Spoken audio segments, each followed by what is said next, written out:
بسم اللہ الرحمن الرحیم۔ ہر انسان کو ایک روز اپنے رب کے حضور میں کھڑا ہونا ہے، دنیا میں گزرے دنوں کی جواب دہی کرنی ہے۔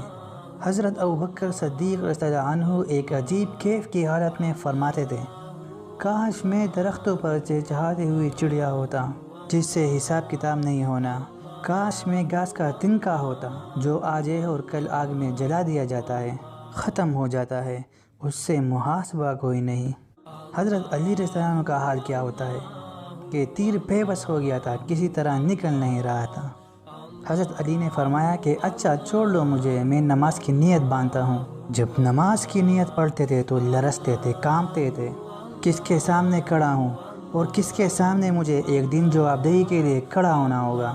حضور صلی اللہ علیہ وآلہ وسلم نے فرمایا، ابن آدم کے قدم ہل نہیں سکیں گے، جیسے مجرم کھڑا ہوتا ہے کٹہرے کے اندر، اس کٹہرے میں سے ہل نہیں سکو گے جب تک کہ 5 چیزوں کا حساب نہ لیا جائے۔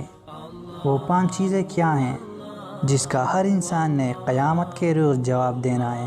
سنیے، اس روز پوچھا جائے گا، اپنے عمر کا حساب دو، 70 برس اور 80 برس ہم نے تمہیں دنیا میں دیے، کہاں ضائع کیے؟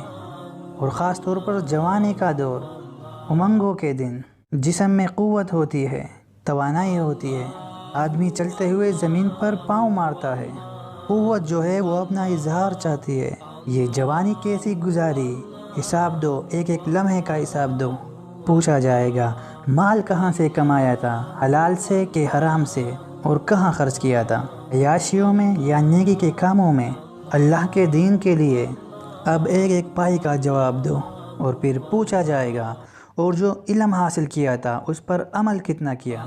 علم کے انبار لگاتے چلے گئے اور عمل کی آغاز کی بھی نوبت نہ آئی۔ یہ علم جو ہے یہ اس روز سب سے بڑا وبال بن جائے گا انسان کے لیے۔ اتنا علم اور عمل کچھ نہیں، کوئی حیوان اتنے بوجھ تلے نہیں ہے۔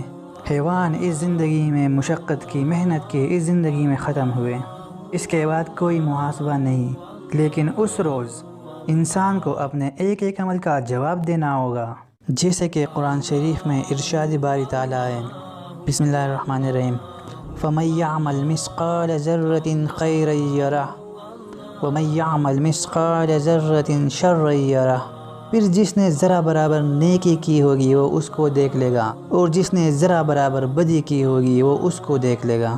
اللہ تعالیٰ ہمیں اللہ اور اس کے رسول صلی اللہ علیہ وآلہ وسلم کے طریقے پر چلنے کی توفیق عطا فرمائے۔ اللہ تعالیٰ ہمیں آخرت کی تیاری کی توفیق عطا فرمائے۔